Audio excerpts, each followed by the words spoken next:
Hello, my name is Richard Bourbonniere. I work for Sony Electronics, and I'm on the professional media side.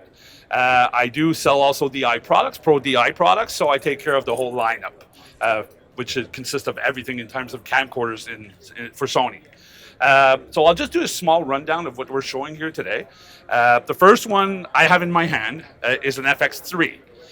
This is a cinema line product, which is very important because it's a family of cameras that are all loaded together. The FX3 has been out for about a year and a half. It's extremely popular. It's been selling extremely well. It's a full frame camcorder with a camera action to go for photo. It also does video. It's a very, very nimble camera. It has all the tally functions. It has everything you need in terms of doing a video shoot. It's very, very flexible, nimble, very lightweight, and it has an amazing E-mount, which we have, which consists of a very specialized mount that will take pretty much all E-mount lenses and also EF lenses or Nikon lenses where you can add adapters. So this is a really, really cool camera. There's a little brother that came out, which is an APS-C sized, which is a 30. That came out about a few days ago. So you can come over here and see the 30B and to see the FX3 together. But of course, these small cameras also have friends and brothers. So we're going to move out to the next camera, which is the ILME FX6. This is the cutting knife of cameras. It does everything. It's an amazing video, photo, and camera. It's not a photo camera, sorry. It's a video camera that can do dramatic series, that can do run-and-gun shoots. It's a full-frame imager. It records in 4K. It's called the ILME FX6. Again, it's E-mount, so it's the family of lenses that fit together. And this camera will record in XAVC-I and XAVC-L for the broadcast realms. Again, it's S-Cinetone, which is S-Cinetone with these guys, and every camera I'll talk about is all S-Cinetone. So the color matrix of it is all adjusted, so they all match together. So the whole family of cameras, you can go from one to the other. It's a really, really cool concept. This camera is extremely performant. It has neutral density, variable neutral density. It works with compact flash or SD cards, and it's BPU batteries, which is all of broadcast. Now, we took the front end of this camera and we put it into a robotic camera. That new camera is called, come along, ILME FR7. This ILME FR7 could work with either a pad, an iPad, which you would get the image in the middle, all the controls around it. This camera is actually an FX6 in the back. It's an actual 4K imager, same thing, but it's the first POV camera that has interchangeable lens. Of course, E-mount again, because it's part of the family. And with that, it will give you amazing picture quality, it give you flexibility in terms of distance you want. This is a 4K camera, and it goes all the way up to 180 in HD and 120 frames per second in 4K. Of course, you can change the lenses. It works on a remote control that can control up to 100 cameras, and also works on a pad if you want to go multiple pads with multiple cameras. This camera did a Lady Gaga gig a few weeks ago. It's coming out in December. First delivery will be November 28th. This is going to be a showstopper. Move it around this way, and you can press on the button. You'll see on the screen. Press on the button. Yeah, you see? I got face detection. I'll talk about face detection. Yeah, that'd be cool. Okay. So go ahead, shoot the screen. I am. And you'll have to hit the button again. Oh, okay. Okay, because it holds by about 10 seconds. So if you want to show that it's doing it, are you ready? Yep, go ahead. Okay. So right now I'm in the actual screen in front of the BR, of course, in front of the FR7. We got one person working around with the joystick right now. If you hit the button, you'll see there's a yellow button there. You'll see in my face there's a yellow contact, and that's called face detection.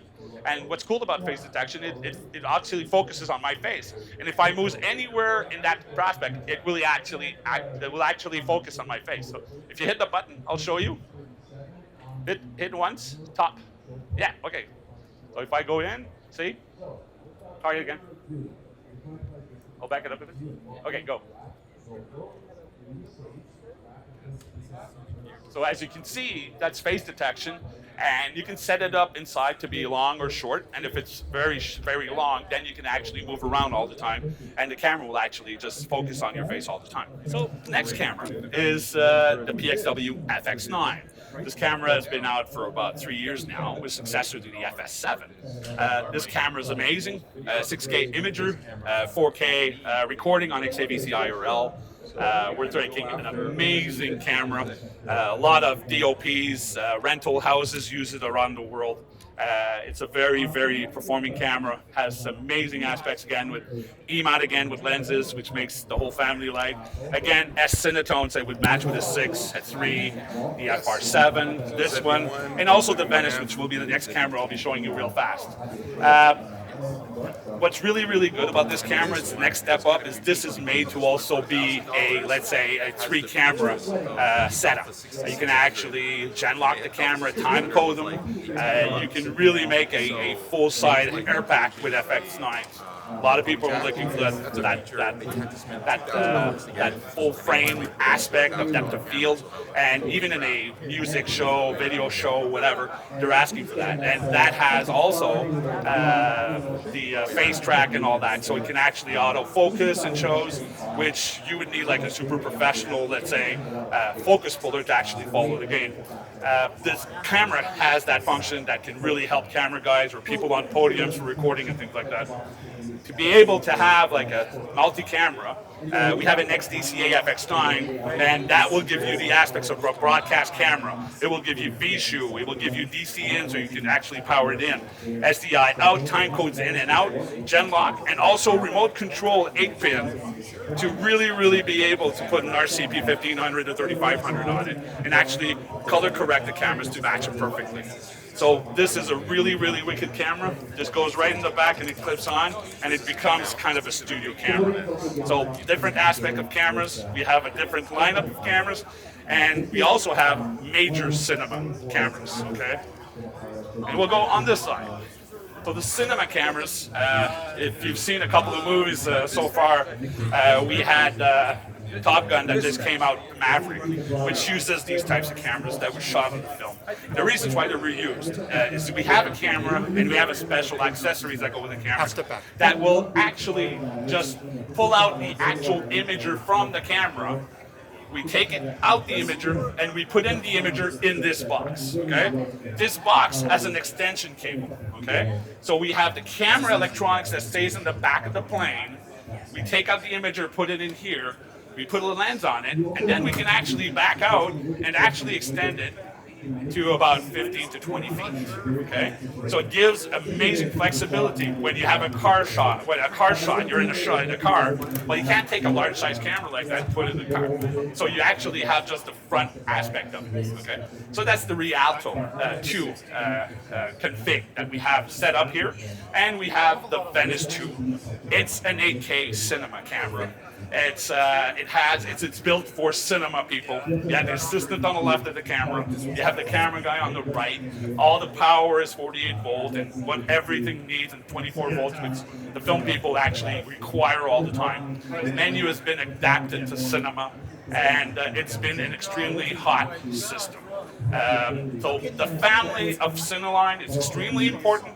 It comes from the newcomers. It could go all the way down to this, and we use the same tones. So it's very easy to go from one camera, learn from it, and grow to the next one and to the next one, and to be able to work with the whole lineup, which will make you just a superstar.